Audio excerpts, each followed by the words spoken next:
zai yi wuya a samu haɗin kai a arewa. Abin da isa arewar yanzu ba ta da bace. Waɗanda suke shugabantar arewa a yanzu waɗanda suka ci moriyar arewan da ne, amma su sai suka zo suka ci amanar arewa. Abin da nake kokari in ce shine misali ni shekara ta 67, waɗanda suke 67 zuwa 70 mu ne yanzu shugabanni a arewa. Mu ne muka ci ganiyar ilimi kyauta wanda su Saddauna suka bayar. Tun daga primary har zuwa university turawa ne suka koya mu. Okay, na yi sanwi inda makaranta ce ta da ubana ya biya makaranta 'ya'yan turawa, alhamdulillah. Amma da na fito aka kawo mun shekara tun daga aji 6 har na gama university, gwamnati ce take biya na in yi karatu. Kafin ka gama gwamnati ta baka aiki in ma ka gama secondary school ko WTC, kafin ka gama aiki na jiranka ko kuma za a baka scholarship. Biyan ma aka dinka yi har muka gama university kyauta. To mu da muka ci wannan ganiya, mafi yawan mu su ne suke mulkin Najeriya yanzu,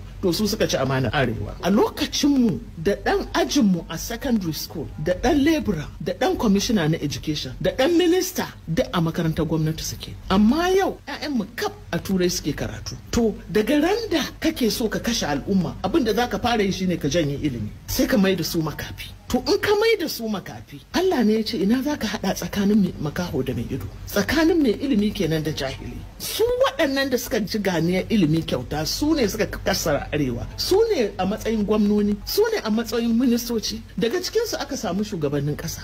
Saddauna da suka sa irin su Buhari kara soja, wasu su ma ba su da qualification nan, amma suka firmutsa su dole. Arewa ta fi ko ina yawan sojoji, yawan 'yan sanda, yawan zarata. To amma su da aka dasa su suka fi kowa cin zalin arewa. Saboda haka magana arewa ta haɗa kai ba za ta haɗa kai ba. Dan me? Dan irin waɗannan mutane da suke mulkin arewa yanzu ba abin da suka sani daga 'ya'yansu sai matansu sai aljihunsu.